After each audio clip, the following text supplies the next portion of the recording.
And moving on to the second big story on the briefing room this evening. Viewers, 260 people lost their lives more than a year ago in the Air India AI-171 crash in Ahmedabad.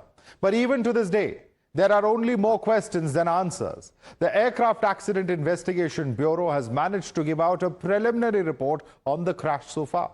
But the country still awaits a detailed report, one that could put all the speculation and foreign media narratives to rest. The preliminary report, released within a month of the crash, had featured a brief, paraphrased pilot exchange that sparked speculation and put the spotlight on the cockpit crew itself. Demands for the full cockpit crew transcript grew louder and louder, with the argument that only the complete conversation can reveal the truth. A year later, the families of the 260 victims are still waiting for answers and closure. The Supreme Court is now preparing to hear petitions seeking an independent probe into the Ahmedabad Air India crash on July 17th. The centre and the AIB have taken a firm stand. In an affidavit, the AIB has told the Apex Court that the law absolutely prohibits the disclosure of cockpit voice recordings and airborne image recordings from June 12, 2025 crash to any external committee or the public. And after a long wait, the Aircraft Accident Investigation Bureau has also told the Supreme Court that it expects to complete the investigation within 6 weeks. It also says the final draft report is likely to be ready in October. However, the agency has also said that they are not in favor of a parallel investigation, and several critical details related to the investigation will not be shared with any other agency. Now, the AIB has also said that sharing the CVR data would violate Rule 17.1 and Rule 17.5, read with Schedule C of the Aircraft Investigation of Accidents and Incidents Rules 2005. Here's what the affidavit specifically mentions. They've gone on to declare that the cockpit voice recordings cannot be shared. They further added that when it comes to statutory prohibition on sharing of cockpit recordings, which makes it impossible to share as far as they are concerned. They've also said CVR, that is the cockpit voice recorder, and airborne image recordings are protected. They further added that protection ensures that there is witness candor in the case. They further added that CVR protection preserves no blame probe process. That's as far as the submissions are concerned, but the delay in the final report has only prolonged the anxious wait for families of victims. Earlier this year, we put this question before Civil Aviation Minister Ramohan Naidu. Listen to what he had to say. My last question to you, this is very important for the perspective of Mr. Ajit Pawar's unfortunate crash, the Air India crash, is that our body, the AIB, which is supposed to look into this, it's supposed to give the final report within the period of a year. After the crash, it was highlighted that even the previous crash of the same company, after over a year and a half, it had not even been submitted. Do you think that this is something we have to seriously sort out? Because unless we know where is the mistake, is it a human mistake, is it a technical mistake, how will we improve the system if these reports don't come on time? So the process that AIB follows, AIB has been created on the protocol of International Civil Aviation Organization, and they follow the international protocols. It is not something which we would have devised in the ministry that this is how an investigation should happen, because these are all international OEMs, all the stakeholders across the world coming together and saying that whenever the accident happens or incident happens, this is the protocol that you follow. And the intention is also to find the root cause and not let another incident happen with the same cause. And it is with that attitude that this whole investigation goes. And only the time that is, sometimes maintained is that the preliminary report is expected within the month. But the regular final report, it needs to take whatever time it needs to take to completely investigate. They can't produce a half-baked report, so they have to go through the complete process of completing the investigation. And regarding this incident also, it is going in a very thorough and fair manner. All the resources that are required for AIB have been provided. And sometimes it happens that when it comes to the previous incident that you have mentioned, it has taken some time. What happened was the pilot was also injured in that incident. So to get him to speak or talk about that incident, they has to get a certificate where it shows that he's able to recollect and he's able to tell. But experts are now questioning the decision behind holding back information pertaining to the investigation and also cite the need for transparency. In fact, a Boeing whistleblower, ED Pierson, has put out a documentary that reveals how the aircraft in question had a troubled past. Here's what his documentary has revealed. Let's quickly take you through the claims that the aircraft had documented electrical faults. There's also the claim that the plane suffered fire in the power distribution plant. There's also a claim that the whistleblower report provided to the US Congress. He's further added that information was concealed from public by Boeing and Air India. They've also gone on to add that minutes before the crash, aeroplane transmitted fault messages. They further added that the plane's electrical systems failed on the aircraft's previous leg as well. Another claim that the electronics experts have challenged the fuel control switch theory. They've said that experts claim the signal came from relay, not from the movement of the switch. Now, these are all the claims that have been made in ED Pierson's documentary, and that's why we decided to get his view on why he believes that more attention should be drawn to the plane's troubled past. Here's what he told us in an exclusive interaction. Joining us now is Ed Pierson, who's of course a Boeing whistleblower and has come up with new revelations as far as a fresh documentary is concerned. Thanks so much for joining us, Ed Pierson. And let me begin by asking you about this fresh, documentary that you've brought out. It's been a year since the tragic AI 171 crash. The final report, of course, is still awaited.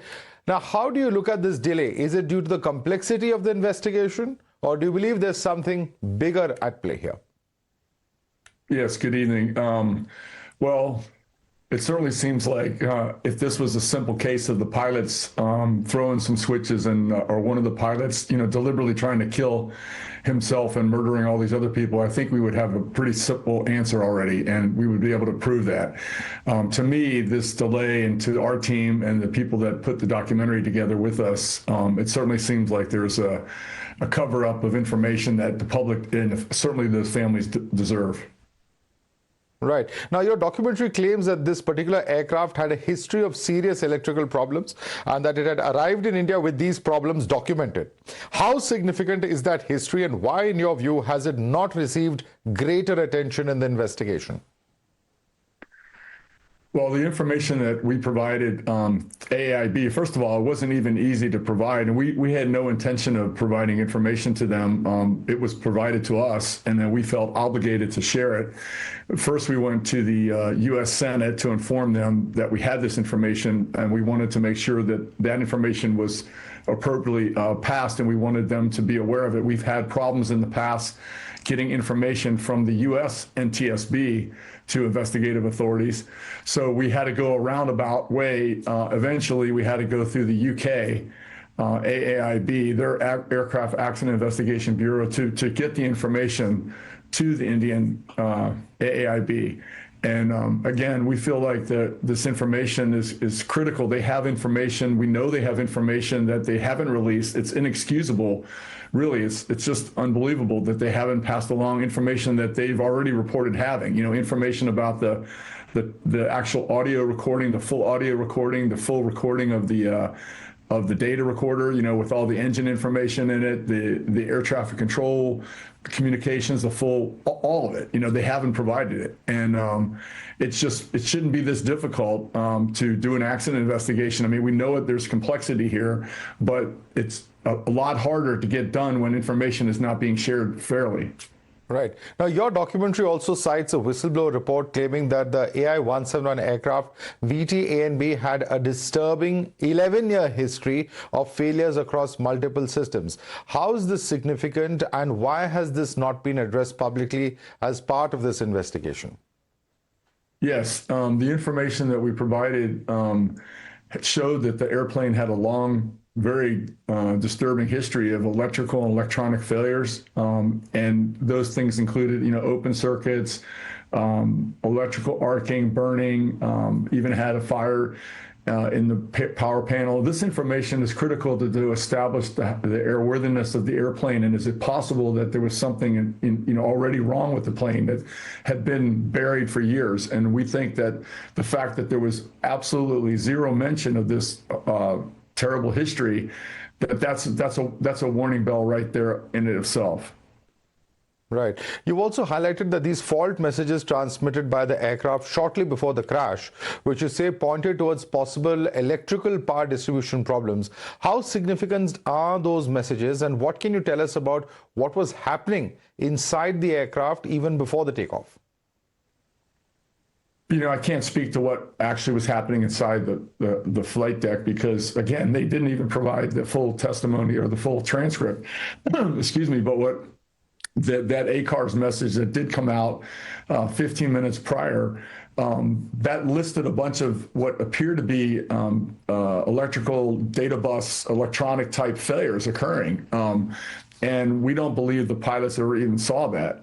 So we think that's a very significant report. There's also a report, the airplane has a thing called Aircraft Health Management, AHM, and that's a system that collects all kinds of data and information. So, I mean, the real key points I want to make is, number one, there's a lot of information that they have that they're withholding and under the guise of trying to do a comprehensive investigation. And we've already seen that this information, if it's released to the public as factual information, yes, there's going to be debate and discussion about it, but that's actually healthy. As long as nobody runs out and makes some big policy decision about it, speculation is normal. And this idea that a handful of inspectors or investigators, have, the corner on the market of all things technical and all things investigatory is wrong. I mean, they should pass information that's factual and allow people to hear it. The families certainly deserve that. And what happens is you draw upon the expertise of the rest of the world, right? You'll hear these accident investigators say, don't speculate. No, don't do this. It's horrible to speculate. Well, look, you can't tell people that have spent an entire lifetime in an industry not to be interested and concerned about what happened. So it's natural. And the trick is not concealing information, not withholding information, and allowing people to get back on these planes. That's the more concerning issue. Right. But, let me also put a contrary point on this, Mr. Pierson, because critics could say that you're replacing one unproven theory of pilot action or inaction with another unproven theory of electrical failure. What is the concrete evidence that makes your theory deserving of greater scrutiny? Well, you should watch the documentary. That will help you see. We're saying is, they need to look at both sides, right? They can't just look at one side. It's been very one-sided so far. And so, from the very outset, we said, look, it's possible there could have been a pilot caused issue, but you have to look at all this information. And then the information that has been able to be pulled together clearly indicates that this airplane had a lot of problems. So proper investigation needs to thoroughly look at both. And so we feel so strongly about this that we feel that your law enforcement agency should be involved in this. Your law enforcement agency should find out what information was actually passed to the investigators. When did they receive it? Because that's telling in itself. And again, look, we want these organizations to be successful. We want them to properly investigate to prevent future accidents. Nobody wants accidents and people dying. So, but doing it half-baked and calling it thorough and extensive is just wrong. Right. Now, someone who's already investigated Boeing for years, when you look at the AI 171 incident, do you see it as an isolated tragedy or a pattern that you've seen before, where pilots are blamed first and then problems with the aircraft emerge later? Unfortunately, it's a pattern. We've seen a pattern of rush to judgment on the pilots, and then the pilots are not alive to defend themselves. There's been a lot of commentary about this. We don't really need to beat a dead horse on this, but yeah, unfortunately, we've seen a pattern here, and these are the kinds of things we tried to highlight in the documentary. Right. Now, you've also closely studied Boeing across the 737 MAX disasters and now AI 171. When you put these tragedies side by side, are you seeing this pattern, as you've mentioned, recurring? Of course, you've answered that part, but also in terms of how safety concerns emerge, how they are handled, where the accountability ultimately falls, all of that also appears to be parallel. Well, the pattern that I think emerges most visibly is this pattern of the government authorities and the aviation authorities saying everything is fine. We've had another disaster, but we went in and fixed it, and it's everything is good. And then when you find out there's a lot more to this, and there's a lot more going on that hasn't been addressed, hasn't even been acknowledged or admitted to, that's really disturbing. There was a time years and years ago, I understand that when they had these kinds of tragedies, it was genuine. People wanted to get to the bottom of it as soon as possible to prevent it from happening again. And now, because of all kinds of liabilities, and legal, financial, reputation liabilities, there's this effort to try to, not share information. And that doesn't help anybody. That doesn't make the Boeing airplanes any safer. It doesn't make Air India any safer. It doesn't make the public any, safer. So we really want the truth. We really want a thorough, proper investigation. We want factual information to be shared. Draw upon the expertise that's out there. I'm sorry, no offense to the AAIB. I don't know who they are. They might be great people, but they're a small team of people that have a lot of information in their fingertips. And I think it would serve the public if they said, look, this is a factual information. Here's a factual information. Here's the actual audio transcript. We're sharing it, the full transcript. Here's the full data recorder transcript. We're sharing it. Here's the information from the ACAR system and the AHM system. We're sharing it. Here's the information about the burned flight data recorder in the back of the plane. How did that thing get deformed so bad? Here's all the information about the maintenance records and the history of the plane. We're not seeing this. So it's not like it's a big mystery of where it's at. They know where it's at. They should be able to get it easily. Right. Now, if you look at the preliminary report, it didn't really blame the pilots, but it's recorded that both fuel control switches transitioned from run to cut off within a second, followed by one pilot asking the other why he had cut off the fuel and the other denying it. Do you believe that releasing this exchange without the full context of what happened in the cockpit inevitably has fueled the speculation about the pilot action? Well, the leaders of your pilot unions have been very clear about this. I know Captain Sam Thomas, he pointed it out, like it's a snippet. It's a little teeny piece of information that was put next to another piece of information. And it could mean lots of different things. It was completely taken out of context. For the AIB to say they provided this audio transcript, it would have been better not to provide anything than to provide these little broken snippets of pieces of information that just let, people wild speculation run. And again, if you put out the full transcript, then it's not a matter of, who said it or what was actually said. It's let's talk about the importance of this in relation to the accident investigation. Just giving little teeny pieces out, and we called them breadcrumbs, throw a breadcrumb here, throw a breadcrumb here. And yeah, they didn't come out and clearly say this was the pilot, caused disaster, but their actions, that horrible, terrible report that was, some U.S. authorities, former NTSB chairs said that it was a great report. We looked at it, we're like, it's terrible. That's a terrible report. Like, there's so much information. And then some people will say, well, of course, it's a preliminary report. It was due within 30 days. Yeah, but within hours, they had access to all this information, not all the flight data recorder information, but this other information is available. So, they had plenty of time, even in a preliminary report, to put a much better, much more organized, factual, accurate report together. And so the whole thing started with a terrible starting point.